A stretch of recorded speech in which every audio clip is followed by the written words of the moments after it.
Whether it's a pandemic, it's a recession, it's a depression, the universe is co-creating with you to help you align into your most whole, authentic, worthy, innate, divine selves. So it's still doing all of the things it needs to make sure you're aligned with that, no matter what the outside situation, the environment is that's happening.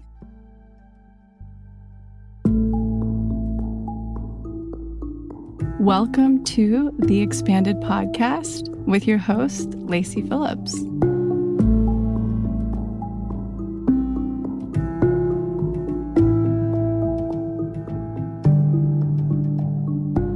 As a leading manifestation advisor with a process that's, radically different from the old New Age model, mine is rooted in psychology, neuroscience, and my energetic gifts. I created this podcast to help you expand your subconscious limiting beliefs about the potential of deserving the manifestations you're calling in. Therefore, you're tuning into this podcast series to show your subconscious that anything you desire is possible. And by pressing play, you've already started the process of manifesting it. I'm up at the Forest Retreat House self-isolating, which has been incredible, and I've turned it into as much of a self-retreat as possible because I think it was how we had to react like everybody to COVID very quickly and support all of you and our members as much as possible. But it drained my adrenals because we really were working around the clock as a team, coming up with ideas of how we could support, handhold, guide, and just be there for everybody. It was just a nonstop thing. So I felt myself kind of not getting under the weather, because that's not the way to put it. My immune system's actually incredibly strong. Truly everything that Karen said in that episode recently, I have such a strong immune system. So it's actually just true exhaustion and fatigue of when I just use way too much adrenaline. And so coming up here, I've just tried, we're working really hard still, but tried to rest as much as possible. And here it's much more doable. And this is a massive privilege, right? I'm thinking about everyone around the world, and not to mention just my closest friends and family who are stuck in apartments and that are getting hit with this really in every which way. But up here, I have the privilege, and that's why I created this place, to share it with as many of you as possible who are cruising through to Yosemite or making this a destination. But now that it's spring, I have the hammock up. We just opened up all of the outdoor everything. So I've been taking clawfoot baths and the outdoor shower and the infrared. And we have, property here where I can walk down to the creek and meditate. So it's not that we're just stuck inside, and that's been beautiful. And I've been trying to share that on Instagram as much as possible. And again, it's here to share. That's why we created it.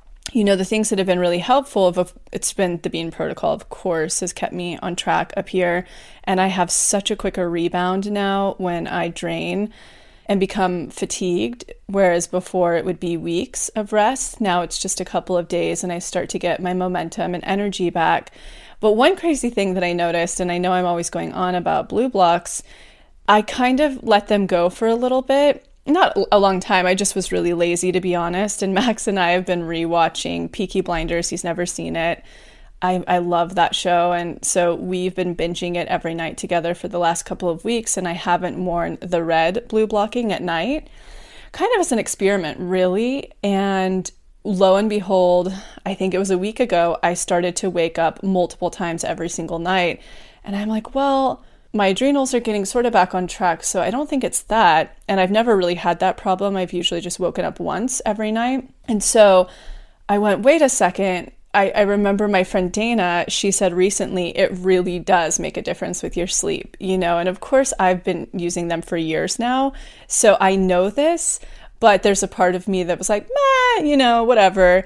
And so when Max left, I started to wear them again, just as an experiment. Bam.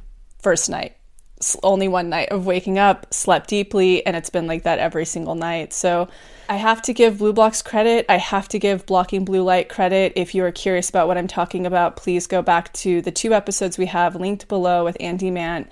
He gives the deep dive and the information, but that's just something I know many of you are also wearing them because you've heard about them on here. Try it your own experiment. If you're not sure, don't wear them now that you've been wearing them for a week or 2 and watch the difference. It blew my mind. So I'm back to doing my eye mask every night, even though up here at the house, every room has blackout shades for this very reason. But yeah, it's crazy. So yeah, it's been beautiful. It's so cool to have the outside open again up here because it has been winterized and closed. And otherwise, we've just been working on some really exciting stuff internally for all of you. I mean, we have so many things to talk about that we don't even have the time and space because we've just taken the survey that you gave us to heart, and we've been trying to make this member experience in the pathway as unforgettable as possible. And therefore, one thing I want to mention is we now have Spanish live for the workshop, How to Manifest. So if you end up working through that a la carte or you're a pathway member, I just want to put that on your radar for any of your friends, family members, anyone that you know that has been interested in doing this work that's only Spanish speaking. That is now available in there. You can click the link below to find out more information. And so, yay, that's a huge win. And the thing that I'm most excited to talk about, I've been like a toddler having to sit on my hands on this one because we all have been so excited to share this.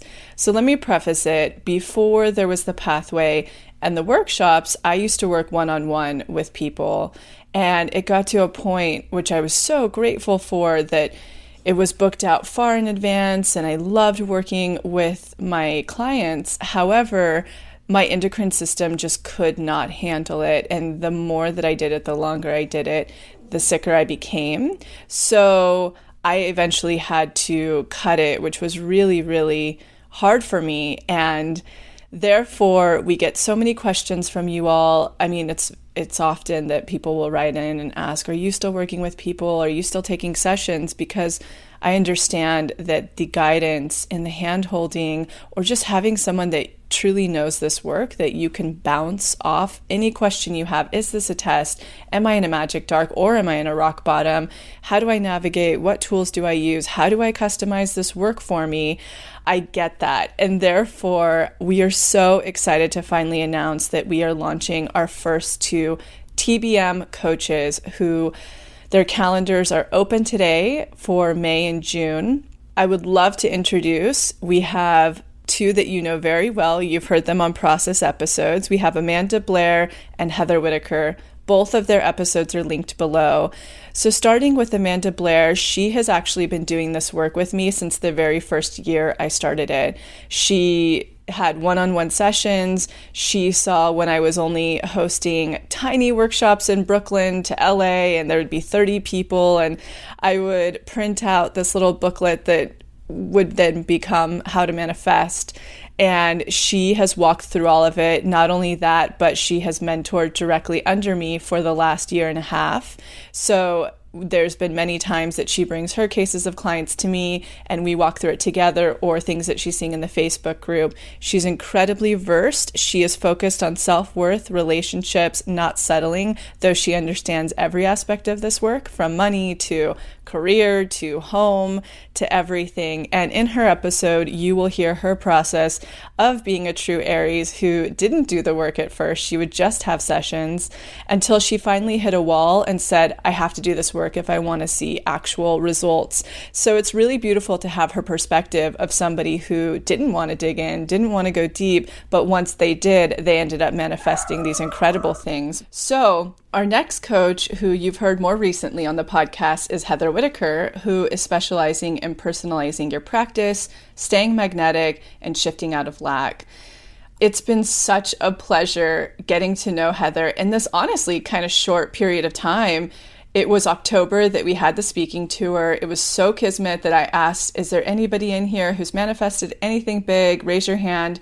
I picked her. She came up. She was on stage and blew our minds of how much she knows the work, how much she's manifested. In her episode, you heard, I mean, just to name a few, her home that she's recently bought with her husband, her engagement ring, where she got married in Europe, her job being the biggest and how she negotiated the pay that she wanted and walked away until they gave it to her. She's been doing this work for 3 years. The thing about Heather that is so incredible is I find myself taking a ton of notes when she is on the podcast, or, we have these great meetings right now where we're all trying to go through and revamp the content for you inside of the workshops. But more importantly, I've been able to sit in or re-listen to both Heather and Amanda's sessions with the clients. They've been doing a ton of practice sessions. And so I wanted to listen into them so that I could really look at all of the energetics to make sure everything was on point. And of course, both of them are blowing it out of the water. The feedback's unbelievable. We just sent out a survey to people who have done it, and they're like, it was so worth it. Oh my gosh, they gave me so many practices that I just didn't even think. They gave me action steps. And with Heather's, I find myself writing down notes. I'm like, oh, we have to put that in the workshop, because she's really good at, again, personalizing this practice to make it your own, amongst many things. Both Amanda and Heather are. So you can find their calendar links below. Note that you must fill out the intake form first before you can choose a calendar date. And the only 2 prerequisites to sign up with the coaches to work with them is that A, you have to be a Pathway member, and B, you'll have to have completed How to Manifest. Just being honest, our only goal here is to make sure that everyone who is really putting in the work and listening to the podcast episodes, engaging and supported, is manifesting. And so this is just another level to take this experience higher and deeper and allow you to have the support you need to manifest the bird's eye view, the person who knows this work so well that can walk you through it. And what I really love about the people who have been doing the practice sessions is most have been doing them with Heather and with Amanda and love them equally and love the different perspectives that each of them are highlighting for the individual. So go ahead and check those out. You will be hearing a lot more from both of these coaches soon. Stay tuned. One last thing I want to say is every week we've been doing #StayInTrust, but this intro is already so long that I'm not going to do it this week. However, you can pop to the show notes on the site. You just go straight to the homepage. You'll see the episode, click on the episode, and we have some incredible Stay in Trust expanders right now of people who are manifesting during the quarantine that are here to just show you what's possible on the other side. Last but not least, I really highly encourage you to go check out the motivation, which is also on the homepage. It's our collection of every testimonial we've picked up from any member doing this work that's manifested. We've also added a section for the process episodes for maybe you want to catch up on all of them. And we have a video section in there too. So it's everybody who's submitted their videos so you can watch them and hear them and identify and use your mirror neurons to expand quicker with what they've manifested. There's a lot of new ones in there. We update it once a month. So continue to get back in there to expand further. Let's get into this episode. Welcome back, guys. Lacy and I are recording from our quarantine homes and remote homes at this time. We hope you guys are all doing good.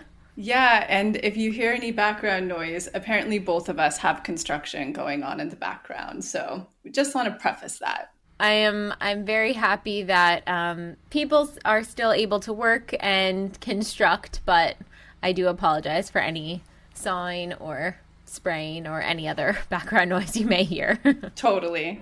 We really we are getting a ton of questions coming in about how to navigate manifestation during this quarantine. And the Everyday Energetics episode that you did, Lacy, I think was so helpful, kind of laying the groundwork for what the energetics are at this time, how we can best utilize everything going forward. But I think it would be most helpful to the community if we answered some of these direct questions today from you guys that are relating to manifestation. And I think before we get into it, how are you doing? How are you navigating? Like, what are you spending your time really doing aside from work, Jessica? Yeah, so it's an interesting time. And I was actually talking about this with one of our everyday energetic, someone who submitted for it, because they were saying they're so grateful that they had been doing the work ahead of time because they feel a little bit more prepared for this time, especially financially and all of that. And I kind of feel, the same as like I'm very thankful to be working and having a job through this. And there's like an element of almost grief because and guilt because you want to provide and help everyone, and you see friends. I have so many friends. I mean, I live in LA, so many friends work in entertainment, are completely unemployed right now, or work in the restaurant industry or events industry, and it's kind of balancing how to help and support them, but also maintaining my strong center and showing up for work and this community the best I can, and making sure I take time to self-reflect. That's a big one. And making sure I'm doing like a daily meditation and DI practice. That's been huge.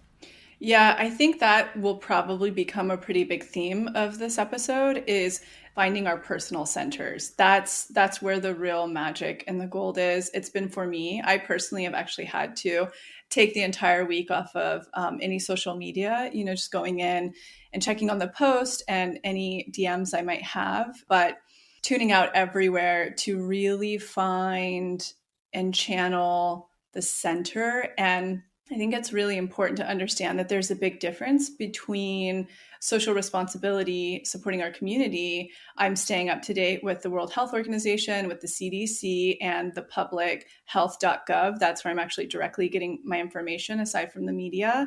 I think that really helps us navigate our personal connection with this experience, and it helps me stay really centered because that information's much more grounded, I think, in facts. And so I think that's going to probably be a pretty big energetic through line in this is, finding our own personal center, our own personal practice. And so I like that you touched on that.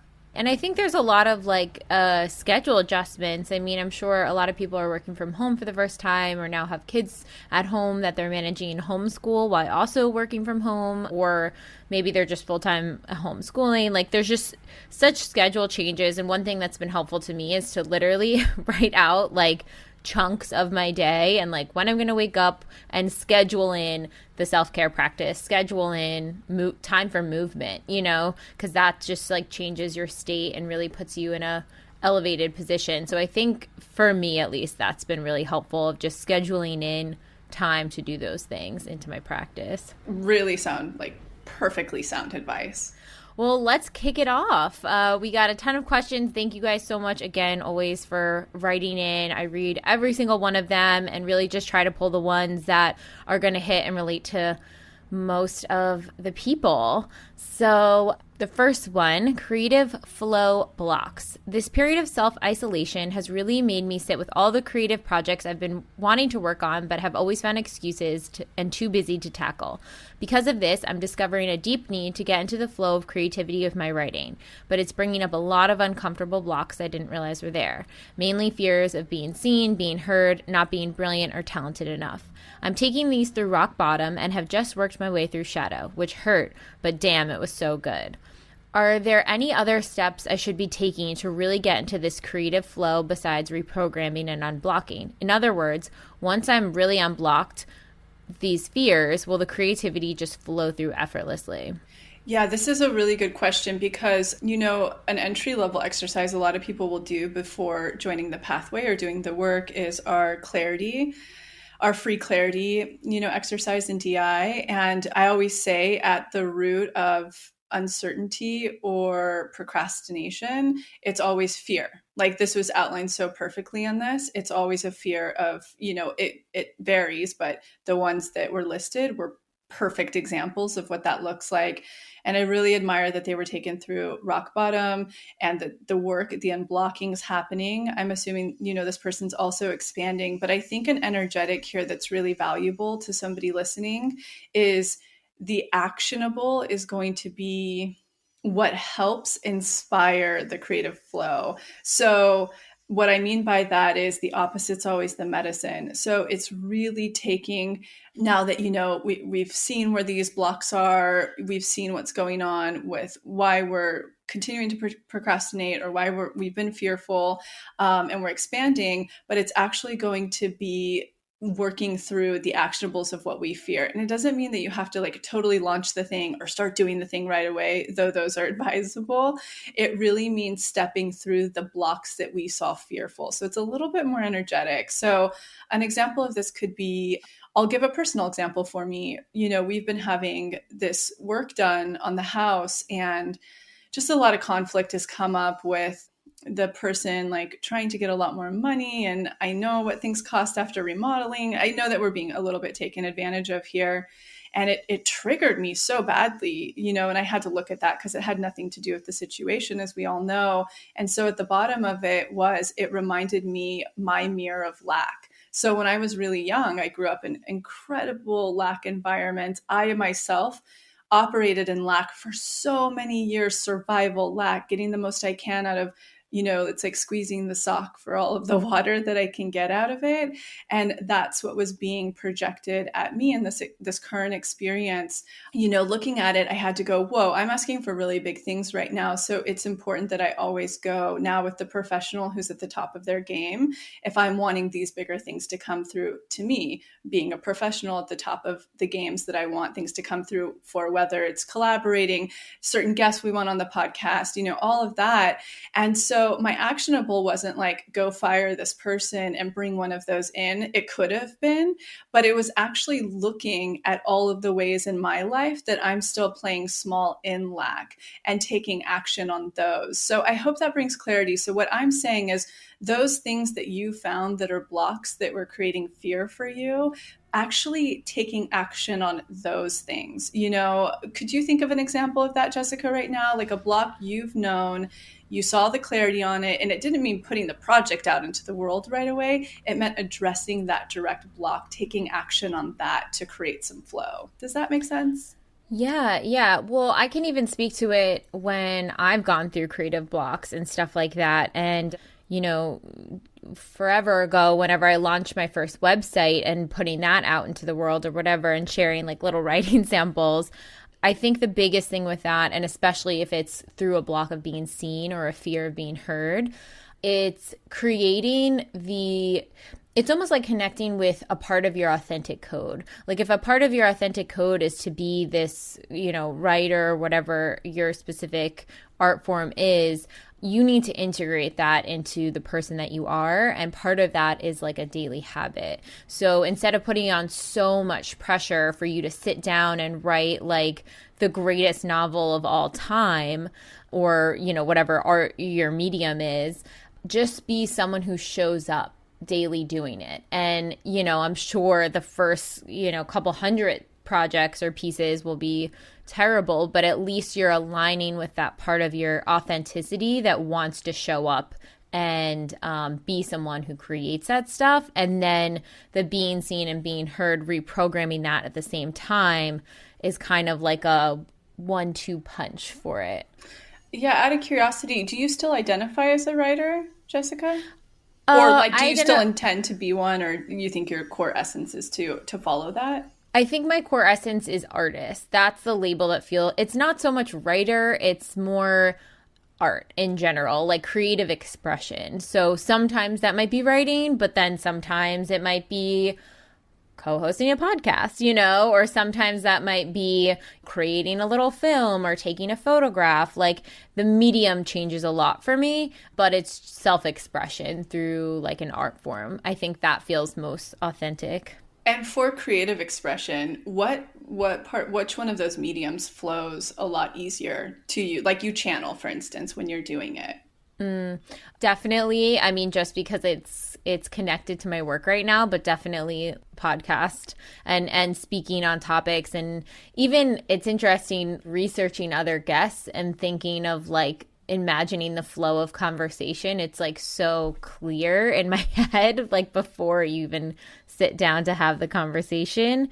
And then I think journaling, like I'll do like a 20-minute journal session in the morning, and sometimes it's like a cute little writing piece, and sometimes it's just stream of consciousness. But either way, I'm like fulfilling that bucket, and I'm not sharing my journal with anyone. That's like a private thing, but I'm still honoring that part of my code.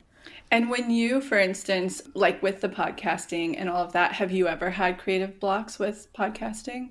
Yeah, I'll still face that too. It's really when I'm conscious of what are people going to think, or are they not going to like if I talk like this, or if I say the wrong word, if I say too many placeholder words, I won't sound as educated or whatever. And it really is, I talked about this yesterday with someone, how the best time is when I'm able to just be super present and really listen to what the other person's saying and react intuitively versus worry about what everyone else is thinking. And it's just kind of taking chances and reminding yourself in the moment, okay, stay present, like listen to what's coming through, stop trying to control the outcome. Yeah, when you had that come up, and I know because we faced that together, like some really crazy comments came in. How did you get over the creative block on podcasting when that came through? Like, how did you overcome it to get that flow going again? It really was tapping back into like my authentic self, like doing the magnetic self DI or just anything that brought up my core essence. Because when that stuff happens, it almost makes you feel like, the world's a scary place. People aren't going to like you. And I feel like that's, being liked and loved and appreciated is like at the root for so many people. And it was like, okay, how do I even reframe how I'm reading some criticism? Because are some of them useful and I'm just taking them so personally and I can actually utilize them and get better at what I'm doing. And then some of them, if they are directed as a personal attack, like let it go and remember who I am and I'm not going to please everybody, and that sort of thing. It's kind of what you were saying about the energetics of now is like having blinders on, but not having your head in the sand. There's so many good takeaways, and we spent a lot of time on this one just because I do see that this is a thing that comes up, and I do think this is a community that really does want to like start new things or, pivot or try something different. And I think that you just really outlined it, right? At the end of the day, it really comes back to facing your fear and being pragmatic, like you're saying, showing up, facing those root fears, taking the action.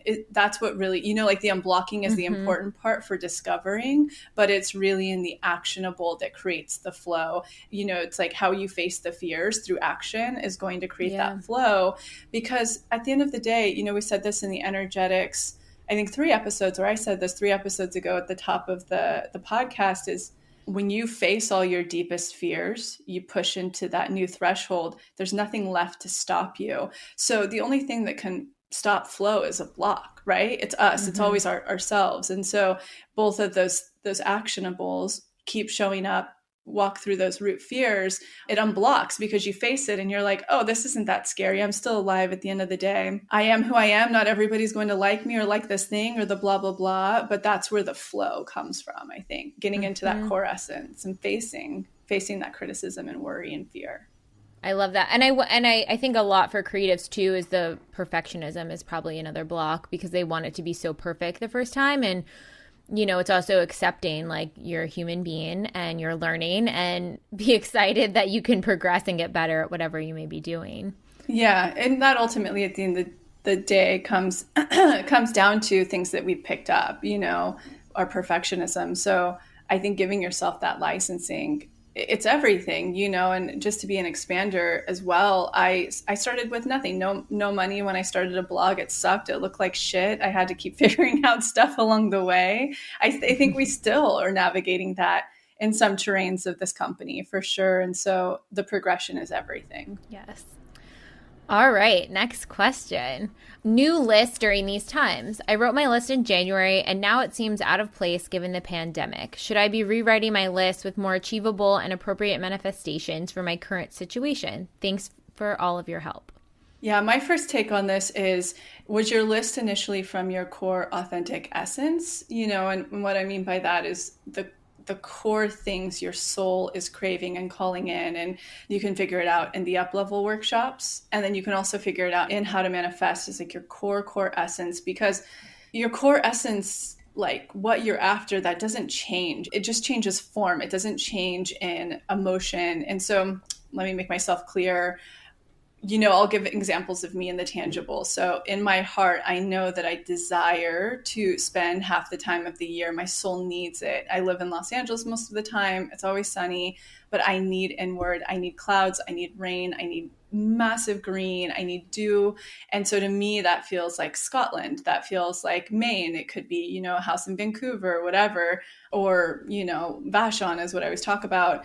That doesn't waver. So one thing I want to make so clear is in a pandemic, with even a virus going on, even the instability in the economy, our soul core wants don't change. So you don't have to shift your list if it's already in alignment with your soul core wants. The universe is still, let me tell you this, like, whether it's a pandemic, it's a recession, it's a depression, the universe is co-creating with you to help you align into your most whole, authentic, worthy, innate, divine selves. So it's still doing all of the things it needs to make sure you're aligned with that, no matter what the outside situation, the environment is that's happening. So if your list is on point with your core essence, the universe is still working with you to make that alignment happen through unblocking, expansion, action, worth, passing tests. Let's even take a pandemic or any type of situation out of the scenario.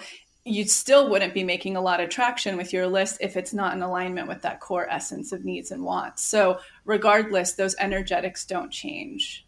Totally agree to that. Stuck in job. Before the epidemic became a sweeping pandemic, I was working through rock bottom and getting very ready and excited to finally quit a job I felt very stagnant and isolated in for years. We're now under a work from home order, and while I feel so grateful to have steady employment, I feel like I've been caught in a suspended animation. How do I keep my motivation to leave while still persevering here during the pandemic? Is this a sign from the universe to pause and reevaluate the workability of my current situation? A lot of issues in my current job are boundaries, or should I keep pushing forward despite the now very precarious feeling economy? Thank you all.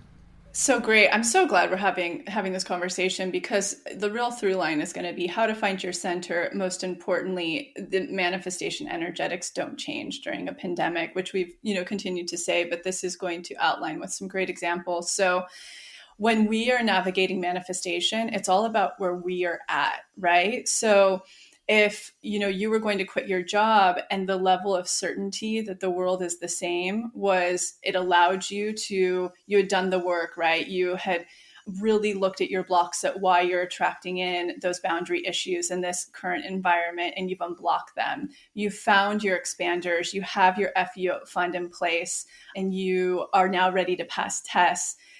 That's a place of somebody being in their, I'm going to say, subconscious priming to leave a job, to use that FU fund and really use the formula to navigating, attracting in the new job experience.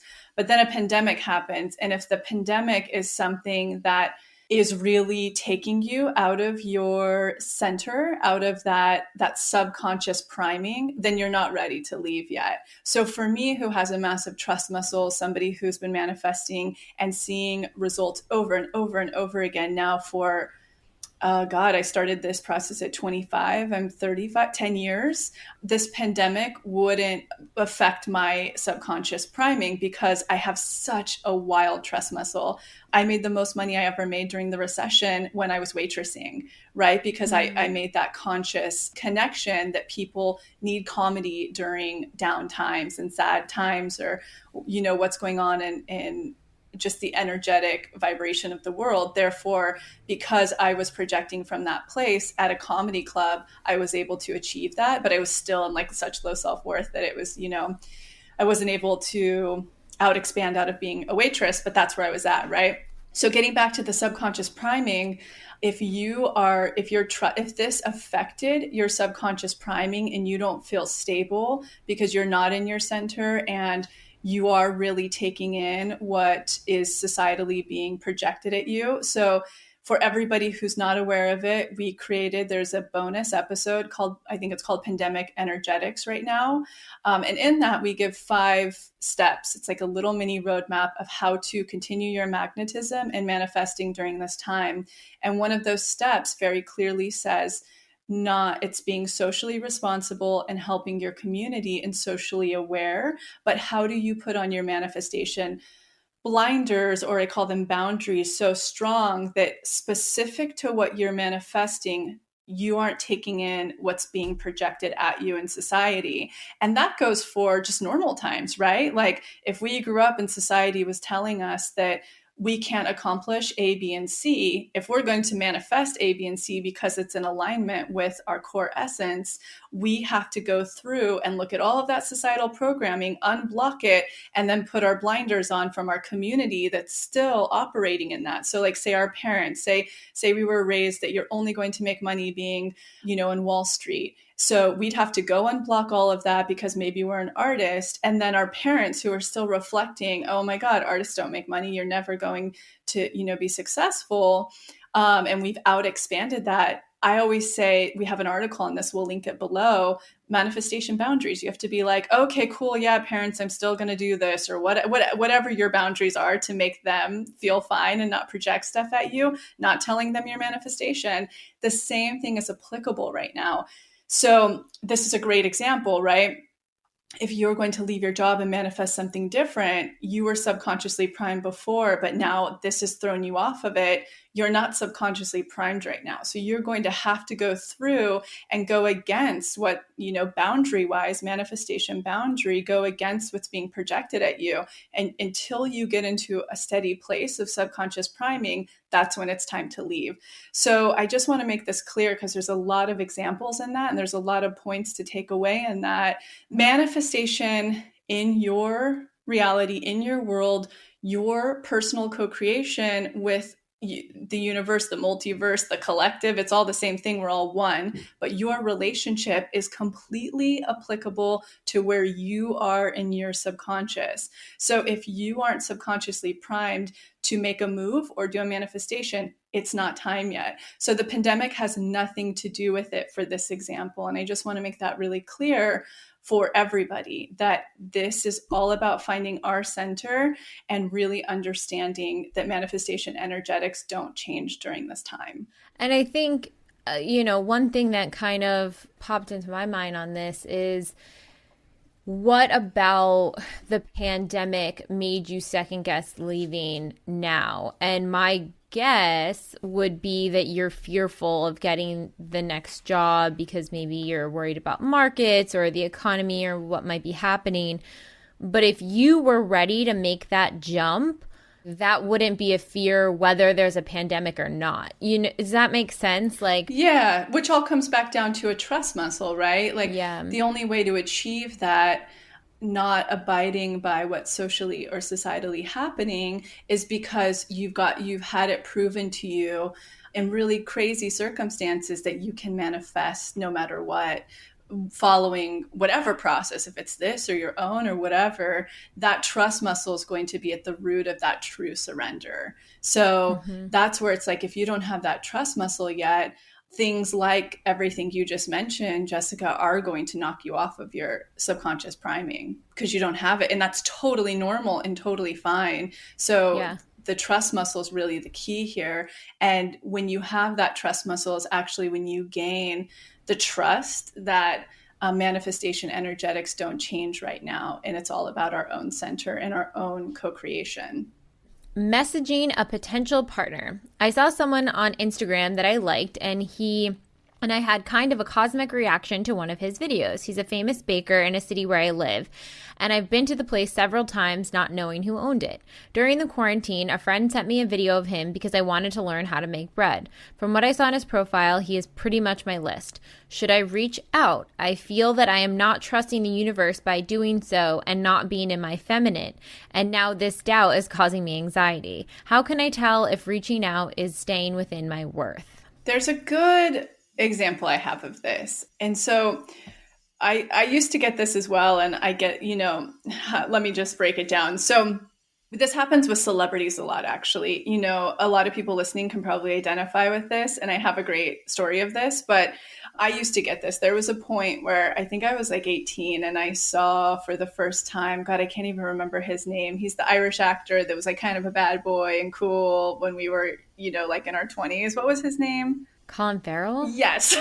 Uh, I was convinced that Colin Farrell and I were supposed to be together because he really touched something inside of my soul. God knows what. It was probably like trauma bonding stuff at the time, like addiction and all, whatever. But anyway, long yeah. story short, this is people have these experiences. And I used to get clients that would call me all the time and be, here's an example. And Danny Beinstein, I've been really open about this, but there was one point when she was, manifesting her current partner now that she in the past had been programmed to only like a very certain specific type of person, the way she grew up in the area she grew up. So it meant really powerful older men, but that wasn't her soul core essence, right? And she had no concept of being in touch with that soul core essence of what she actually desired and loved. And so there was a point where she started out of nowhere to watch Sons of Anarchy. And I actually have never seen the show, but one of the guys, is like long hair. I mean, I think they all are biker, whatever, Yeah. I think in real life, he's like a British or something. And so she was watching the show and she got in touch with me and she was like, Lacy, we're in LA. I don't know. This sounds crazy, but am I supposed to be with this person? I'm having such a crazy connection with him. And I was like, maybe, it's probably a small percentage of a chance, but what you are seeing in him is finally your soul, your subconscious is seeing the expansion of exactly what you want. You're being expanded into knowing that this person's possible and that your person's going to, whether it may be him, I don't know, doubt it, but it might be. So this baker might be yours, but I'll finish. The very next week, she ends up going to a bakery down here in Venice, and a guy walks up to her that resembles this guy so much, has a bike, long hair, all the things. He's from New Zealand. It's everything her soul wanted. And so what this person ended up being, this actor, was her expander to show her subconscious that this person's possible, that they exist in the world. So listen to this from how we're answering and make your choice. Maybe you do reach out to him. Who cares what he ends up saying? But nonetheless, what this person is your expander for your subconscious to know your list is possible and that it's close and it's coming through. And then how would you navigate? I mean, this is partially her question, but partially for other people. I know a lot of people during this time, because we're in quarantine and online dating is the primary way to go. People who are fearful of reaching out to someone they might be interested in.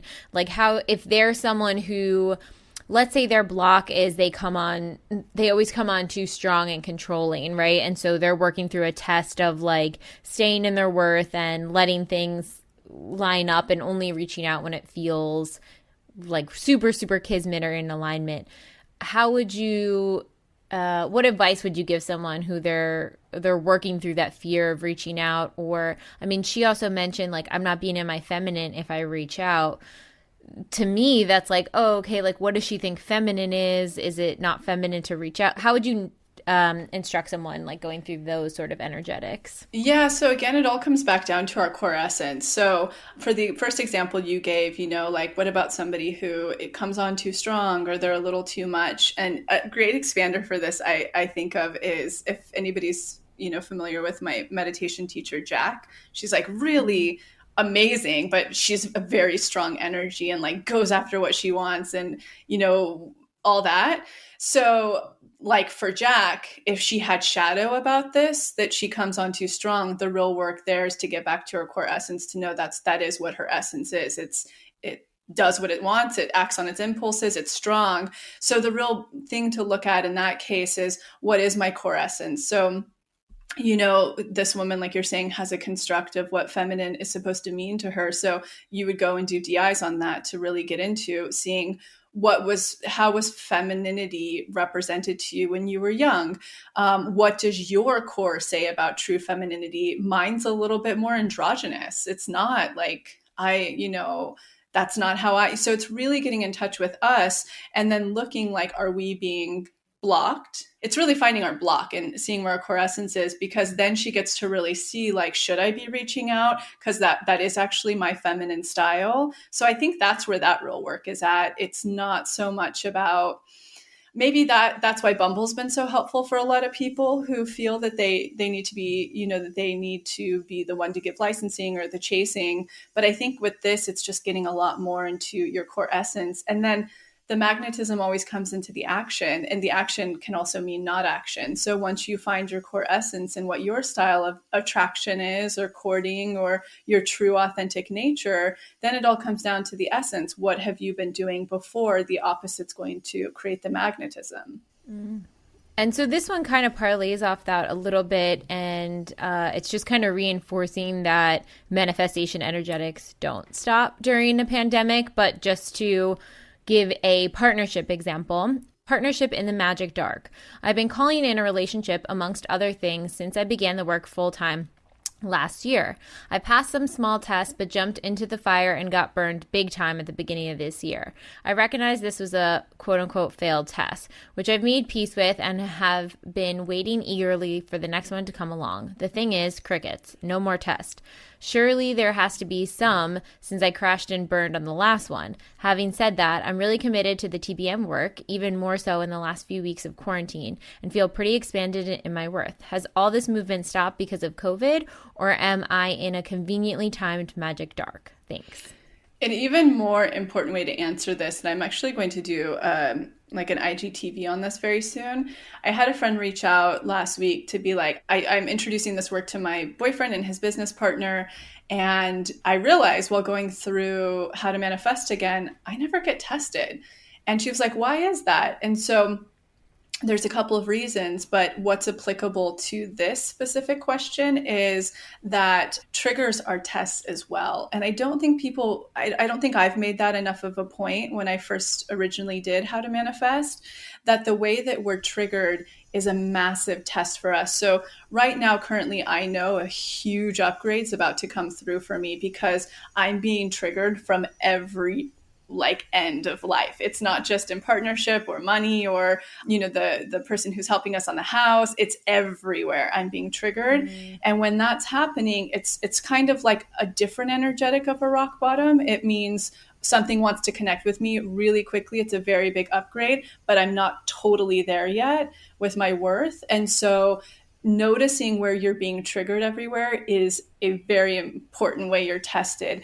And it's really interesting because it starts to follow our self-worth. So when we were in super low self-worth, we can be in very high worth in certain areas of our life, but very low self-worth in one area, like love, let's say, but in very high self-worth with friendship, So in that one area where we used to have very low self-worth, our tests were a lot more obvious. They were usually opportunities, whether it's a job or a love interest or a thing in your life, it's more tangible feeling. And the more we unblock and grow our worth, the triggers can start to become our tests, much more so, because what they're testing us is to see how we react to something.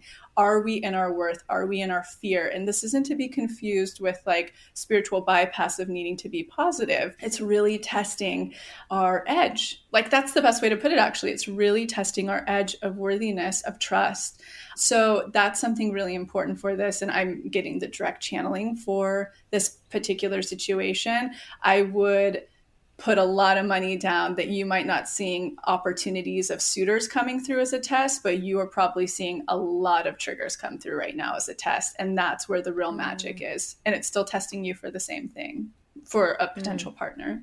I love that you made that connection, because every time I have any trigger come up, I'm like, ooh, cool, an opportunity to like go to the next level. But really connecting that is like, nope, that was a test of like how your energetic self is going to respond to that situation and whether it bothers you still. Another key point in that too is how are you being mirrored right now? So getting back to my example I shared at the top of this with the person who might be taking advantage of us working on the house financially, it's mirroring a version of myself that used to be like that as well when I was in deep lack. And if I'm calling in these really big things in the company, financially and every which way, my triggers are going to come up like that. They'll come up in the forms of being taken advantage of, all the ways I used to be, to see if I've fully outgrown those. Mm-hmm. And that's my big push right now, is to fully outgrow all forms of lack mentality, to totally upgrade. So, asking yourself in this moment too, if I'm getting these trigger tests, what is it mirroring of my old self? Or old behavior I picked up that maybe wasn't myself but shadow. I think also the authentic DI that's in the authentic roadmap is really good for that because it really helps you connect with that authentic self versus who you are right now and kind of see the difference between those two and how to bridge that gap a little bit better. And that's a really good recommendation, again, for anybody who, like the question earlier where we said, finding your core essence for what you're calling in your list. And just to be specific, that authentic roadmap is only available in the pathway, but it's under the elements of magnetism. There are 4 roadmaps in there. And authentic is a fantastic one as well to just reevaluate your list and be like, how much of this on my list is coming from that person in that DI. Like that person in that DI wants this. And when you are connected, and again, following how to manifest, it's 6 to 8 months out, believable, 6 to 9 months out, believable. None of that stops because COVID's happening, not any of it. Everything else that's happening right now because COVID's happening is just your dance with the universe. It's all the other energetics we're always talking about from the moment you create your list to the moment you actually connect with your manifestation. For everybody, that's what's happening right now is your dance with the universe, that in between. And we're all in different places.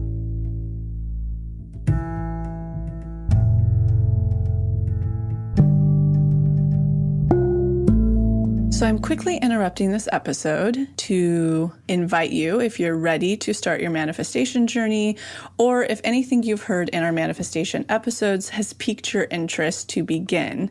We have a la carte workshops in everything from the basics bundle, which is what we recommend to everyone who starts. It's the formula that actually teaches you how to manifest, unblocked inner child, and unblocked shadow. We also have a la carte workshops on love and money. But the real gem is the Pathway membership because it encompasses every single workshop we have. It's a year-long membership with full access to the few a la carte offerings we have and exclusive workshops not available anywhere else, such as the daily practice, which is what everybody in the pathway uses, hopefully at least 3 times a week to daily in order to truly create the new neural pathways that one needs in order to manifest, and houses the library of our deep imaginings, which is our unique hypnosis process that allows you to get into your subconscious and overwrite those old neural pathways, creating the new ones.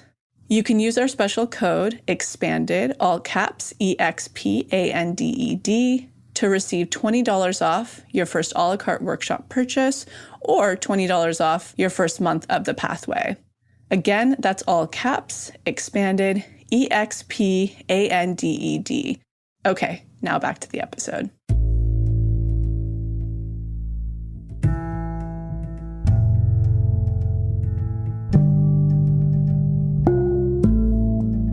Calmer at home. I live in a shelter-in-place area and have 2 young children, and I'm married to a wonderful partner. Before this mandate, I was very stressed out and losing my patience with my kids and husbands. Ever since this mandate, I have actually had an incredible sense of peace, clarity, and groundedness that I have not experienced possibly ever. I can't help but think that since I'm an introvert artist and a very sensitive person, there is something so calming about being removed from the hustle and bustle of daily life. I'm so curious if others are feeling this and what to make of it, and how this can be maintained once this is lifted. Yeah, I want to get back to that bonus episode that we put out again last week. You can find it right in your podcast feed. So in it, I talk about the energetics right now. And a big thing that we cover in it is anything that's not in true alignment with your core essence, your authentic self. Again, you can find that inside of that DI we just mentioned. Anything that's not in alignment with that is being peeled away right now, right? And that's you're discovering more of your true alignment, your true path, necessity being the mother of invention. And for you specifically, the society, social programming has told you you have to be a certain way to be successful and be happy.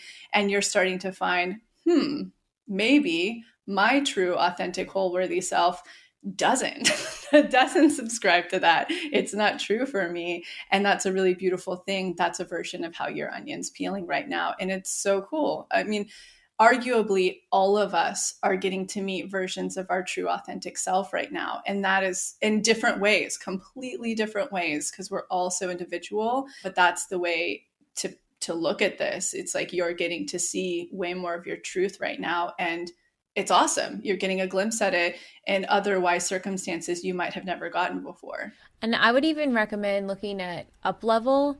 I think it's in Up Level Next Level where you're really getting to carve out at like the detox and delegate. I would even do it for what your daily life used to look like before COVID. Because if you're having like this great blissful time right now, look at what you were doing before and see like where you weren't aligning with that authentic self. Because then that'll help give you like a roadmap for post. Yeah, that's a great actionable if you're wanting to take action to create more magnetism right now. It's a really good place to turn. Yes.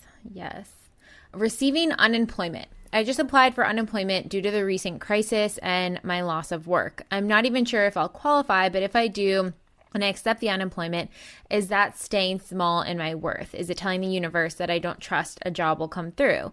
I can still work on my manifestation goals while taking help with money during this time. What are the energetics around receiving unemployment, specifically during this pandemic and current global energetic crisis? This is a really, really important energetic question.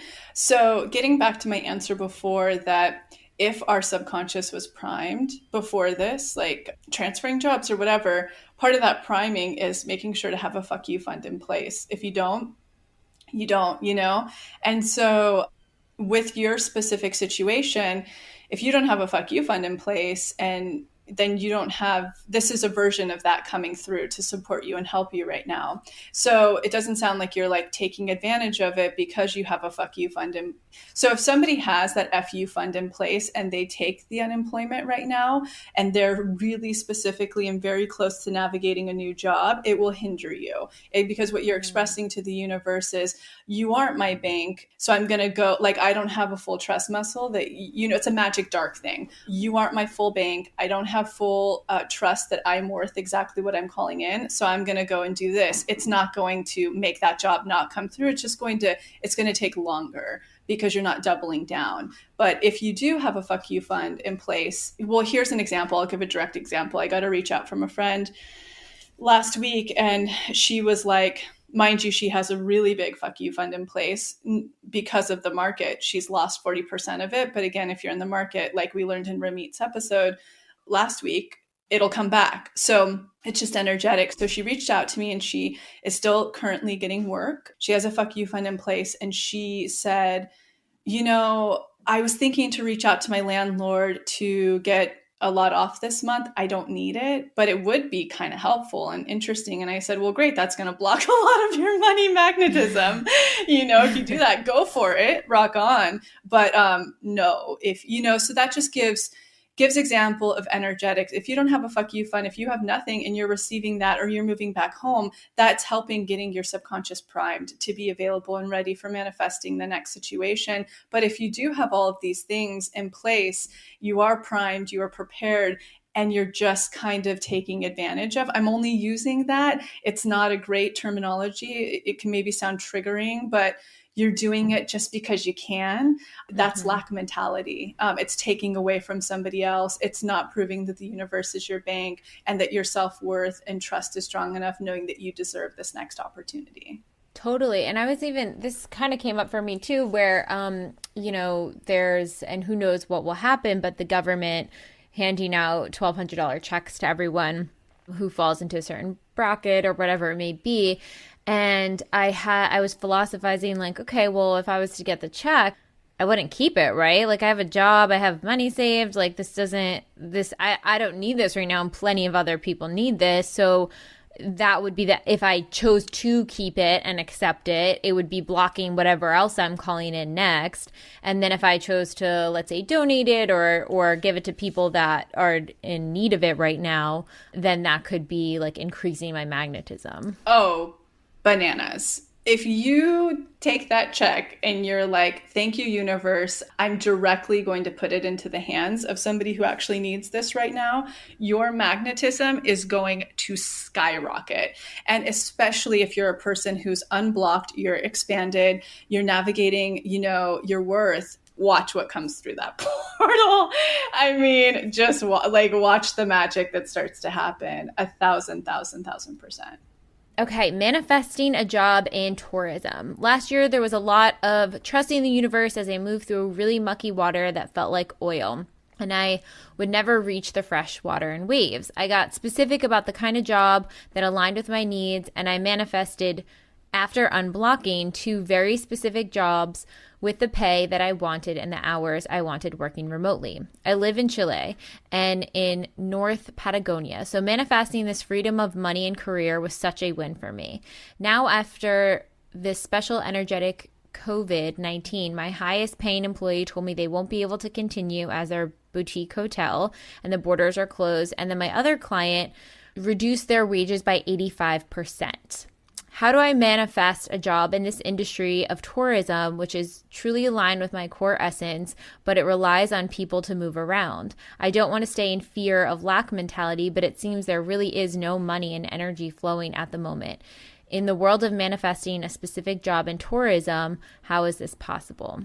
Much love from Chile. Yeah, it's going to be possible the same way it was before. So, I come from Yosemite, right? Like right outside of Yosemite. So I grew up in an environment that was 90% based off of tourism.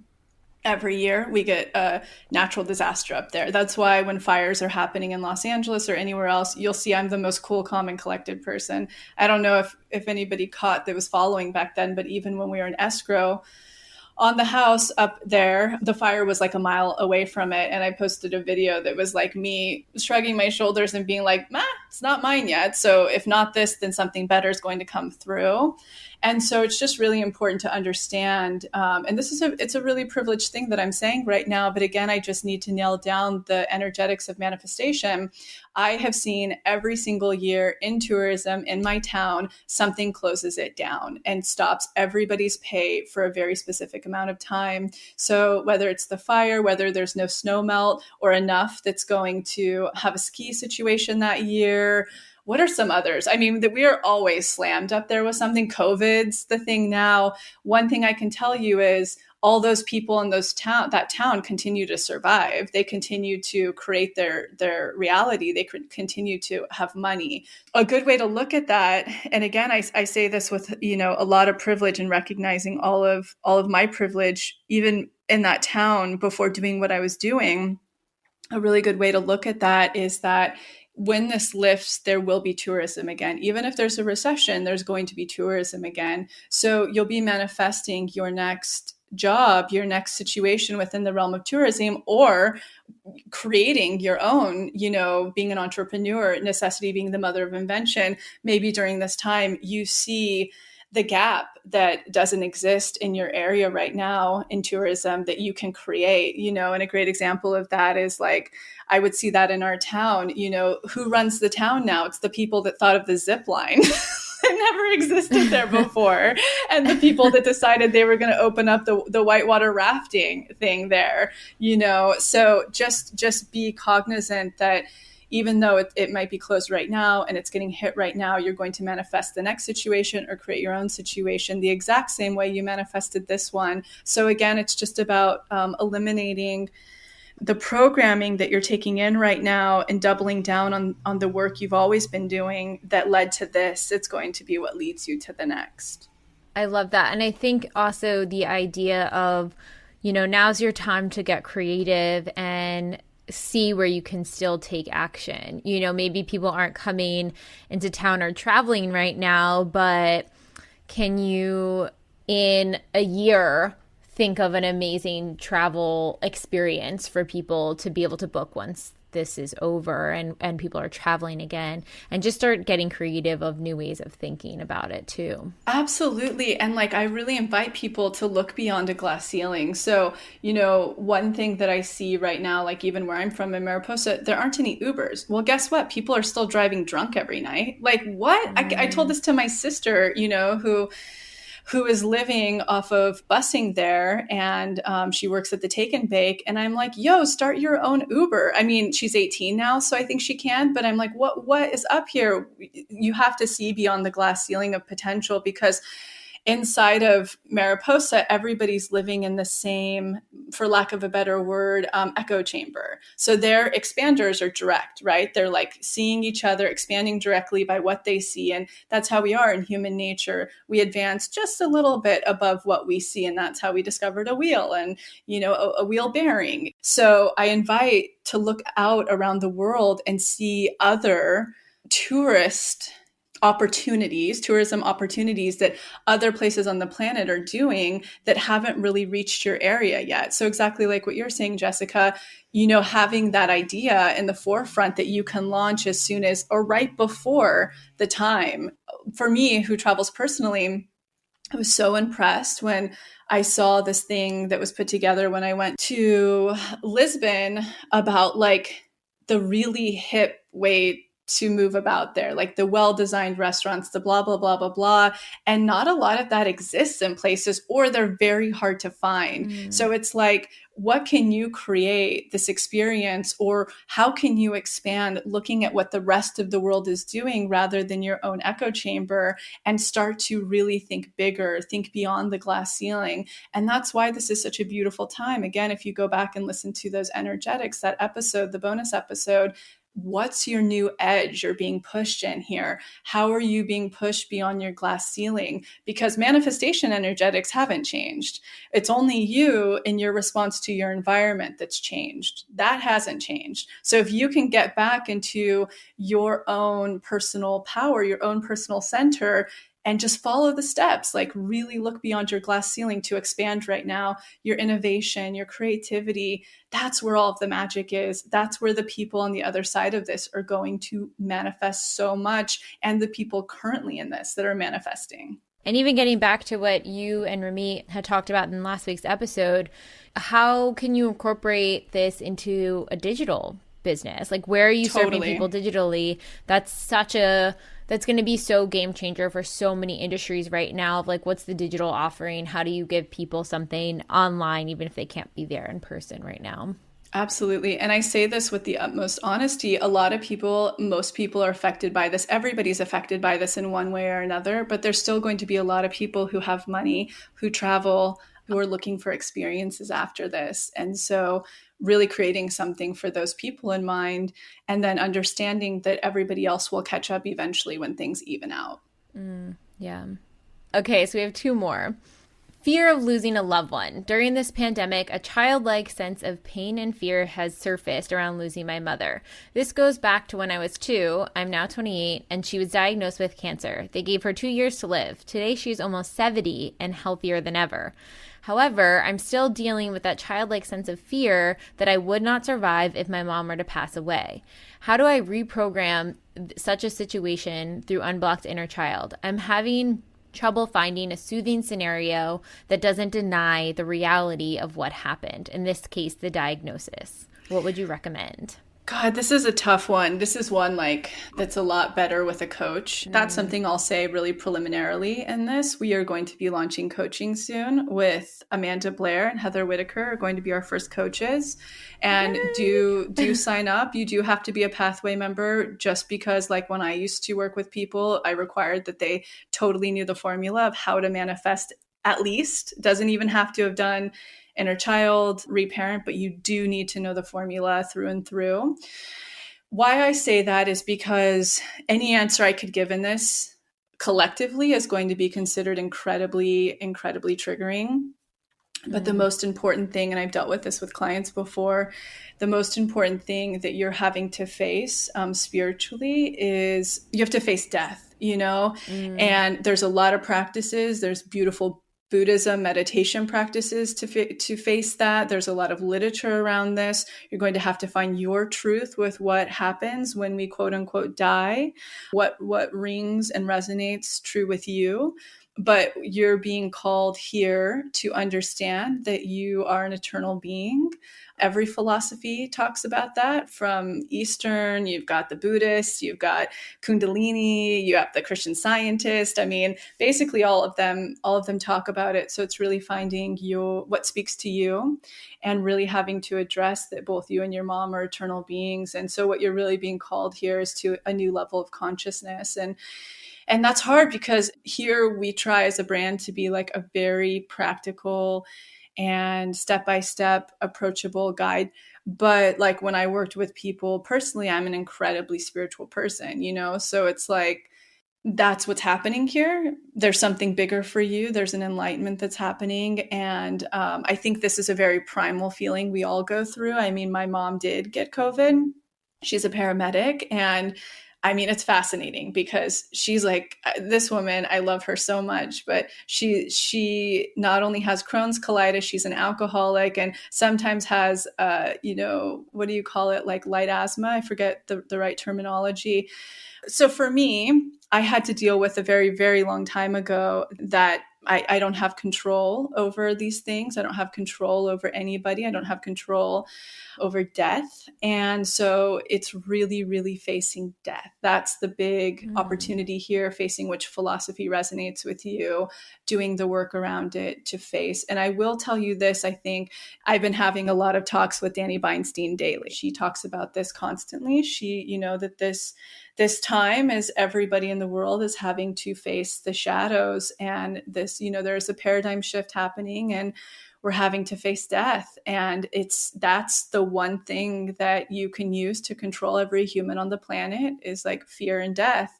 And I think we find spiritually our own true sense of freedom and autonomy when we can really find what resonates with us, and really face death in the face while we're quote unquote still living.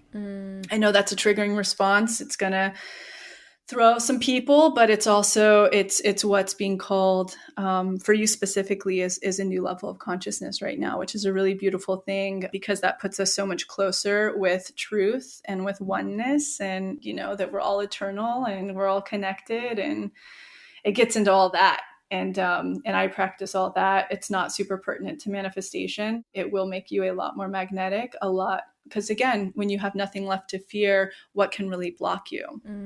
So that's just something to think about. All right. And last one, maintaining trust. 2020, sheesh, what a year. January began with my husband losing his job, then COVID hits, and now my work is completely gone. We have 3 children, school fees, mortgage, etc. It's scary. Since January, I've been working through Up Level and DREs daily, mainly on trigger and inner child. And yes, there have been so many triggers. I believe in spite of what's happening, we are both really handling this situation with as much grace as possible, but I'm not going to lie, it's definitely challenged our relationships on many levels. Strangely though, during this time, I've also had many odd animal encounters. We are in Australia, and a rainbow lorikeet bird found injured in our yard with its beautiful partner trying to help it. What a sign. Wow. What does all of this mean? Messages or warnings from the universe? Simply crazy times, or are we in the depth of a magic dark and my manifestations are close? How can I maintain trust at this time? More importantly for you too, specifically, you're in an up-leveling process right now. And that is so scary. It's so hard when we have a lot of responsibilities. So children, school, all of these material responsibilities in the physical realm. But you, I don't know if your husband as well, but you certainly have been calling in, consciously and unconsciously, bigger things. And the universe is moving all the parts to make it happen for you. So for you, the most important thing, and it's so hard when we have realities, right? Like it's a lot easier for someone to say without kids, with like I look at myself back in the day when I was at my lowest, and I would have heard that, I'd been like, but now, I have like a lot of responsibilities minus kids. I have, 14 people on a team, and I have, 2 mortgages, and I have a lot going on. I feel like I have a little bit of ground to stand on here, a little bit of responsibility. But I just want to say for you guys specifically, you are going through an up leveling. And if your husband's not able to match you in this up leveling, it's going to mean that you're going to have to double down a little bit harder on finding your true center every day. For you specifically, oh my God, like I would be really truly doing the money workshop in the sense like pointed at the prosperity DI daily. And for you, it's going to be expanders and actionable. That's going to make the biggest difference right now because the universe is clearing away for you. You're clearly unblocking, but in order to actually fill that space with something, you have to see to believe what's possible on a big realm, especially if it's in a different arena than where your job was before, or what you're wanting you never witnessed in childhood, you haven't really witnessed in your conscious mind, or if you have very low self-worth around it, you're going to need extra expansion because hey, that can happen to them, but not me. So the expansion piece is so vital right now. And then also the actionable. How are you following your pings? How are you actually taking the opposite step that creates the magnetism? So even in that first answer we had before, all those things you're unblocking and all of those fears that came up for you that you got to witness the root of, how are you actually taking actionable steps and opposite of them every day to create magnetism right now? That's the big piece. And I'm just really excited for you guys, even though it's so scary. It's just, very excited for this time. And I'm really happy to hear that you understand the foundation of manifestation energetics. Like you trust them a little bit, even if your trust muscle isn't super strong from manifesting big things yet. It's really important what you're doing. It's going to break, I would argue, I don't know you, but I'm getting this channeling. It's going to break a lot of family cycles, of what's possible, glass ceilings, really being able to follow your true authenticity, the expansion piece, the actionable, that prosperity DI. If your husband even remotely buys into this and is interested, if he can align with you, because when we manifest in relationships, I have a couple of articles on those. We'll link one specific below. I think, Jessica, the title is Manifesting in Partnership, like how to manifest together or something like that. Mm-hmm. Yeah, I remember that one. A key piece, or you're going to work a little bit harder and you can't be affected by where he's at, which is very hard to do in relationship, in a home, together at all times right now. But it's getting on the same page. And the one thing I'll say is when scary times happen, that's usually when a partner will open up to weird stuff, like unknown stuff, spiritual stuff. So that's a little bit of a silver lining. But if you guys can co-create together right now, watch how much faster this can go. If your partner can be unblocking, expanding, taking those action steps, following pings right now, and really be in on it, like really in on it, it's going to speed up this process to break those family karmic cycles, to really bring in this aligned life that you guys want. One little small add-on I will say in this too is I really love in the unblock full moon DI, there's a point where you call in your ancestors in whatever form that may be and have them communicate to you. And one thing that I've found going through is like sometimes when I do that, I'll ask them like, what did you carry around that I'm carrying around that I'm supposed to release? Love it. And there's just like, oh my gosh, when it comes through, it's like chills. You're like, oh my gosh, okay, cool. Like I'm up. It almost like empowers you to be like up for the challenge of like, wow, that's true. Like I did see, my grandmother do this and then my mother do this. And now I'm repeating those patterns, and how can I release them? And how can I kind of step up to the plate and really just not like the buck stops here and not pass this on to the next generation or this looping pattern or whatever it may be. Oh my gosh. Yeah. That gets me excited.